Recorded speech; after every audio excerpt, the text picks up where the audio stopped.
28 روز با شکر گذاری. روز 17 چک خارق العاده. وقتی قدرت شگفت‌انگیز شکرگزاری رو به سمت شرایط منفی هدایت کنی، شرایطی ایجاد میشه که به از بین رفتن وضعیت قدیمی تو می انجامه. یعنی وقتی تو خودت رو در موقعیتی قرار میدی که بیشتر بابت پول احساس شکرگزاری کنی تا بابت فقدان پول احساس یأس، شرایطی جدید ایجاد میشه که فقدان پول رو از بین میبره و به گونه‌ای معجزه‌آسا پول بیشتری رو جایگزین میکنه. تمام احساسات ناخوشایند در مورد مسائل مادی پولو از تو دور میکنه و میزان پول موجود در زندگیت رو هم حتی کاهش میده. هر وقت در مورد پول احساس بدی داشته باشی، اونو کمی بیشتر کاهش میدی. اگر در مورد پول احساساتی مانند حسادت، سرخوردگی، نگرانی یا ترس داشته باشی، نمیتونی پول بیشتری نصیب خودت کنی. طبق قانون جذب هر چیزی مشابه خودش رو جذب میکنه. بنابراین وقتی احساس ناامیدی کنی که پول به اندازه کافی نداری، در شرایط مایوس کننده حادتری که پول کافی در اون جایی نداره قرار میگیری. اگر در مورد پول نگران باشی، در شرایط نگران کننده بیشتری در مورد پول قرار میگیری. اگر در مورد وضعیت مالی احساس ترس کنی، وضعیتی رو نصیب خودت میکنی که احساس ترس تو در مورد پول همینطور بیشتر میشه و تداوم پیدا میکنه. هرچند که شاید برات مشکل باشه، اما باید به وضعیت فعلیت و اینکه فعلا با فقدان پول مواجه هستی بی‌اعتنا باشی و شکرگزاری راهی تضمین شده برای تو در انجام این کاره. تو همزمان نمیتونی خدا رو برای پول شکر کنی و ناامید هم باشی. تو نمیتونی افکاری سپاسگزارانه در مورد پول داشته باشی و در عین حال نگران پول هم باشی، یا نمیتونی در عین حال که خدا رو در مورد پول شکر میکنی افکار هراس‌انگیز در مورد پول هم داشته باشی. وقتی تو در مورد پول خدا رو شکر کنی، نه تنها افکار و احساسات منفی که پول رو از تو دور میکنه متوقف میکنی، بلکه کاری میکنی که پول بیشتری هم نصیبت بشه. تو از قبل برای پولی که به دست آوردی و دوام دریافت اون شکرگزاری کردی. از قبل از اینکه از قدرت معجزه‌آسای شکرگزاری برای پولی که میخوای استفاده کنی، لازمه که روش‌ها و راه‌های متفاوت و گوناگونی که پول و ثروت رو به زندگیت میاره رو بشناسی. پولی که به سراغت میاد ممکنه از طریق یه چک پیش بینی نشده، افزایش حقوق، بردن جوایز بانکی یا رسیدن یه پولی به عنوان هدیه از طرف کسی باشه. همچنین وقتی کسی بدون مقدمه صورت حساب چای یا قهوه یا ناهار و شام تو رو بده، یا وقتی در حال خرید کالایی هستی و متوجه بشی که قیمت اون پایین اومده، یا وقتی کسی چیزی رو که نیاز داشتی به عنوان هدیه به تو بده، نتیجه نهایی تک تک این وضعیت‌ها اینه که پول بیشتری به دستت میرسه.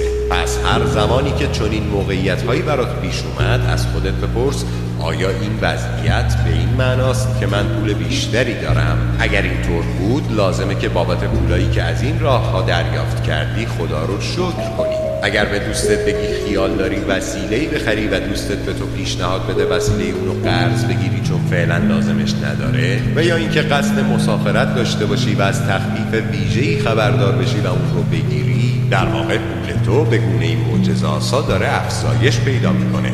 آیا متوجه وضعیت‌های نامحدودی که میتونی از اونها نفع مادی ببری شدی؟ به احتمال زیاد در گذشته بعضی از این وضعیت‌ها رو داشتی و در اون موقع چه متوجه بودی چه نبودی اینها رخ داده، چون تو خودت اونها رو آگاهانه یا حتی بدون آگاهی جذب کردی. اما وقتی شکرگزاری شیوه زندگیت بشه، تمام مدت وضعیت‌های شگفت‌انگیزی رو جذب می‌کنی. تعداد زیادی از مردم به اون خوششانسی میگن، اما اصلاً مسئله شانس و اقبالی در کار نیست. این قانون کائناته، قانون جذبه. هر شرایطی که باعث بشه پول بیشتری داشته باشی یا چیزی دریافت کنی که ارزش پول داشته باشه، نتیجه شکرگزاریه. تو از اینکه میدونی این کار رو کردی لذت زیادی احساس میکنی. وقتی لذتت رو با شکرگزاری ترکیب کنی، نیروی جاذبه‌ای واقعی داری که بیشتر و بیشتر وفور نعمت رو جذب میکنه.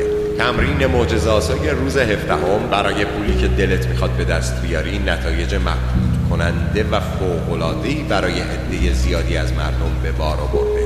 در انتهای این تمرین تصویر چک سفید معجزه‌آسایی رو در کانال برات قرار میدم که از بانک شکرگزاری کائناته و تو این چک رو در وجه خودت صادر میکنی. مبلغ پولی رو که دلت میخواد به دست بیاری همراه با اسم خودت و تاریخ روزی که داری این شکرگزاری رو انجام میدی انتخاب کن، چون وقتی بدونی پول رو در چه راهی خرج میکنی بیشتر احساس شکرگزاری خواهی داشت. پول وسیله‌ای برای رسیدن به اون چیزایی که میخوای، اما این نتیجه نهایی نیست. بنابراین اگر تو فقط در مورد پول فکر کنی نمیتونی درست و حسابی احساس شکرگزاری کنی.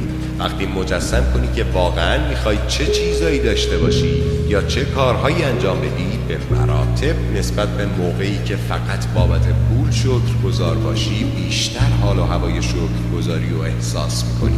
تو میتونی تصویر چک خارق العاده رو از کانال برداری و برای خودت پرینت بگیری و کپی کنی. اگر دلت خواست و دوست داشتی میتونی از یه مبلغ کمتر روی اولین چک خارق العاده شروع کنی و بعد از اینکه مبلغ جزئی و کم رو دریافت کردی حالا مبلغ بیشتری روی چک‌های بعدی بنویسی. مزایای شروع کار با مبلغ جزئی تر در اینه که وقتی اونو به گونه‌ای معجزه‌آسا دریافت کنی میفهمی که این کار شدنیه و اعجاز شکرگزاری کار خودشو کرده و اون وقت شکرگزاری و لذتی که احساس میکنی دریافت مبالغ بیشتر رو برات تضمین میکنه. به محض اینکه چک خارق العاده رو نوشتی اونو در دست بگیر و در مورد کاری که با اون پول میخوای انجام بدی فکر کن. تصویرش رو به ذهنت بیار و مجسم کن که واقعا از این پول برای کاری که دلت میخواد انجام بدی استفاده میکنی و تا جایی که میتونی ذوق و شوق نشون بده و شکرگزاری کن. ممکنه که تو این پولو برای خرید یک جفت کفش نو، کامپیوتر یا تخت خواب جدید بخوای. بنابراین خودتو در فروشگاه در حال خرید هر چی که دلت میخواد مجسم کن. اگر دوست داری اینترنتی خرید کنی مجسم کن که محموله رو دریافت کردی. بنابراین برای دریافت اون چیزی که به صورت اینترنتی خریدی احساس شکرگزاری و هیجان داشته باش. این کار رو برای هر چیز دیگه‌ای میتونی انجام بدی. در روز 17 چک خارق العاده رو همراهت داشته باش یا اون رو در جایی بذار که مرتب چشمت به اون بیفته. در روز 17 دست کم در 2 موقعیت در کل روز چک خارق العاده رو در دستت بگیر و خودتو مجسم کن که در واقع پول رو برای هر کاری که دلت میخواد خرج میکنی و تا جایی که میتونی حال و هوای شکرگزاری و ذوق و شوق رو احساس کن، طوری که انگار در واقع مشغول انجام اون هستی یا به دستت رسیده. اگر دلت بخواد میتونی در طول روز این کار رو بارها به دفعات بیشتری انجام بدی، نه فقط اون 2 بار. اما در پایان روز 17 هم چک خارق العاده رو سر جای خودش یا در جایی که مدام چشمت بهش بیفته بگذار که روزانه بتونی اونو ببینی. حتی میتونی چک خارق العاده رو روی آینه هایی که داری بچسبونی، فرق نمیکنه آینه دستشویی یا آینه میز توالت، یا حتی میتونی روی در یخچال بچسبونیش یا زیر یادداشت شکرگزاری یا در ماشینت یا کیف پولت یا هر جایی که مدام ببینیش. هر بار که چشمت به چک خارق العاده افتاد طوری احساس کن انگار پول رو به دست آوردی و خدا رو شکر کن که انگار الان میتونی اون چیزی رو که دلت میخواد داشته باشی یا انجام بدی. وقتی پولی رو که در چک نوشتی دریافت کردی یا کالایی که میخواستی بابت اون پول خرج کنی از طریق دیگه‌ای به دستت رسید، چکی جدید برای کارای دیگه که واقعا دلت میخواد انجام بدی بنویس و جایگزین اون کن. تمرین چک خارق العاده رو تا هر زمانی از زندگیت که دلت خواست میتونی ادامه بدی. بسیار خوب دوست گلم، به انتهای موارد مرتبط با تمرین معجزه‌آسای شماره 17 یعنی چک خارق العاده رسیدیم. یادت باشه مواردی که باید انجام بدی رو فراموش نکنی. در ضمن چک سفید رو هم از کانال بردار و ببر جایی که بتونی پرینتش رو بگیری و کپیش کنی تا چندین و چند تا به اندازه یه دست چک داشته باشی. خب تا فردا و تمرین معجزه‌آسای شماره 18 می سپارمت به آغوش گرم و عاشق پروردگار بی همتا.